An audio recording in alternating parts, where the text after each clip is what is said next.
അസ്സലാമു അലൈക്കും വറഹ്മത്തുള്ളാഹി തആല വബറകാതുഹു. നിങ്ങളെ ആ കൊടിമരത്തിന്റെ ചോട്ടിൽ കുറച്ച് ചില്ലറ പൈസ കണ്ടിട്ട് നിങ്ങൾ കഹാലിളകിയില്ലേ? 10ന്റെ 5ന്റെ നോട്ട് കണ്ടിട്ട് വരുങ്ങള് നിങ്ങൾ എന്റെ കൂടെ ഒന്ന് വരും.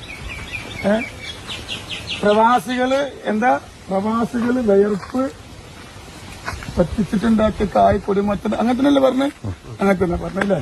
ഇന്ന് പ്രവാസികൾ വിയർപ്പ് ഒറ്റിക്കാത്തൊരു സംഭവം ഞാൻ കാണിച്ചത്. എന്നുണ്ട് പേര് ഇപ്പൊ നമ്മള് നടന്നു വരുന്ന ഈ സ്ഥലം ഉണ്ടല്ലോ, ഇത് 3-3.5 ഏക്കർ സ്ഥലമാണിത്.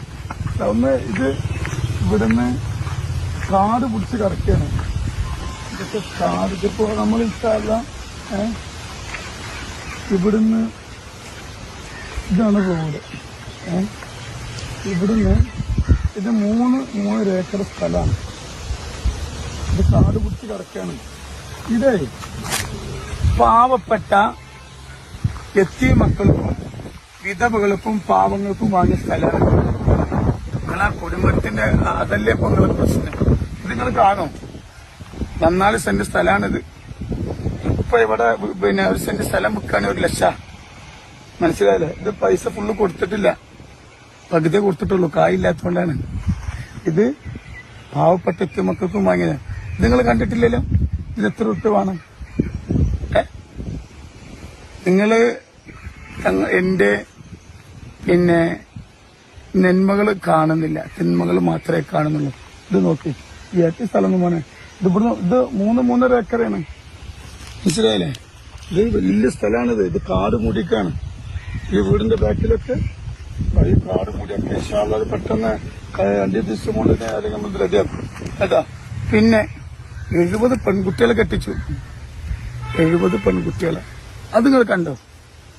നിങ്ങൾ കണ്ട എന്താ? കൊടിമരത്തിന്റെ ചോട്ടില് കിട്ടിയ 10-20 നോട്ട്. 70 കുട്ടികളെ കെട്ടിക്ക് എത്ര റുപ്യ വേണം? 18 മക്കൾക്ക് വീട് വെച്ചു കൊടുത്തു. അതിനെ കുറിച്ച് നിങ്ങൾ യൂട്യൂബർമാർ എന്തെങ്കിലും ഇട്ടോ? ഇട്ടിട്ടില്ല. ഒരുപാട് എത്തി മക്കളെ ഏറ്റെടുത്തിട്ടുണ്ട്. മാസങ്ങളോളം പാവങ്ങൾക്ക് കായ് കൊടുക്കേണ്ടത്. അത് നിങ്ങൾ എന്തെങ്കിലും അറിഞ്ഞോ? ഇല്ല. നിങ്ങൾക്ക് എന്താ കണ്ടത്? കൊടിമരത്തിന്റെ ചുവട്ടില് വെച്ച്. എനിക്കറിയാം നിങ്ങൾക്ക് അസൂയാണ്. എനിക്കറിയാം നിങ്ങൾക്ക് അസൂയാണ്. പിന്നെ ഒരു കാര്യം പറഞ്ഞു കേട്ടോളൂ. വിവാദം എനിക്ക് ഉയർച്ചയ്ക്കുള്ളൊരു വഴിയാണ്.